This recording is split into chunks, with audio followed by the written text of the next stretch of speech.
बहुत समय पहले एक शांत और सुंदर जंगल के बीच एक बड़ा सा तालाब था। उस तालाब में एक कछुआ रहता था जिसका नाम था कम्बुग्रीब।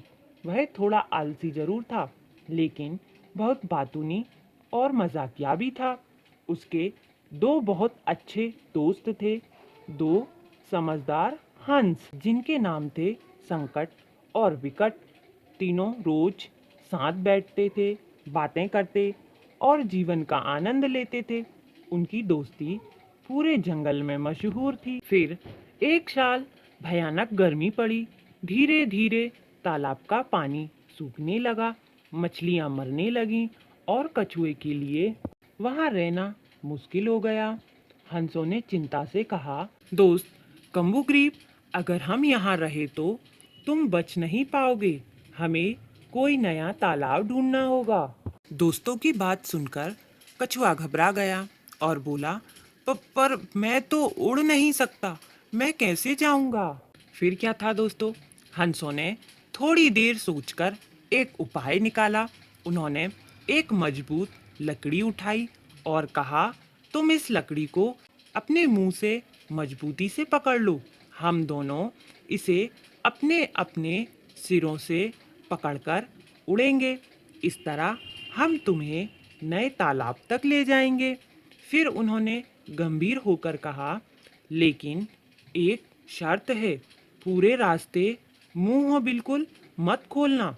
अगर तुमने मुंह खोला तो तुम गिर जाओगे।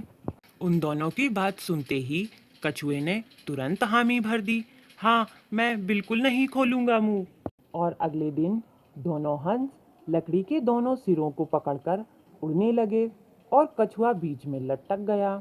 जंगल, नदी, पहाड़ सब ऊपर से बहुत सुंदर लग रहा था। कछुआ बहुत खुश था और मन ही मन सोच रहा था, वाह, उड़ना कितना मजेदार है। जब वे एक गांव के ऊपर से गुजर रहे थे, नीचे के लोग यह अनोखा नज़ारा देखकर चौंक गए। कुछ बच्चे चिल्लाए, देखो, उड़ता हुआ कछुआ। कुछ लोग हंसने लगे, इतना मजेदार नज़ारा कभी नहीं देखा हमने। कछुआ यह सुनकर गुस्से से भर गया। वह सोचने लगा, यह लोग मेरा मजाक उड़ा रहे हैं, इन्हें जवाब देना चाहिए। वह खुद को रोक नहीं पाया और जैसे ही उसने बोलने के लिए मुंह खोला, तुम लोग हंस क्यों रहे हो? बस उसी पल लकड़ी उसके मुंह से छूट गई और वह तेजी से नीचे गिर पड़ा। फिर क्या था, नीचे गिरते हुए कछुआ गंभीर रूप से घायल हो गया। दोनों हंस दुखी होकर उसे देखते रह गए। उन्होंने कहा, अगर तुमने धैर्य रखा होता तो आज तुम सुरक्षित होते भाई। इसलिए बेवजह बोलना और गुस्से में फैसला लेना नुकसान देता है। समय पर चुप रहना भी एक बड़ी समझदारी है। सच्चे दोस्त सही सलाह देते हैं, उसे मानना चाहिए। मेरी कहानी आपको अच्छी लगी हो तो कमेंट में राधे राधे जरूर लिखें।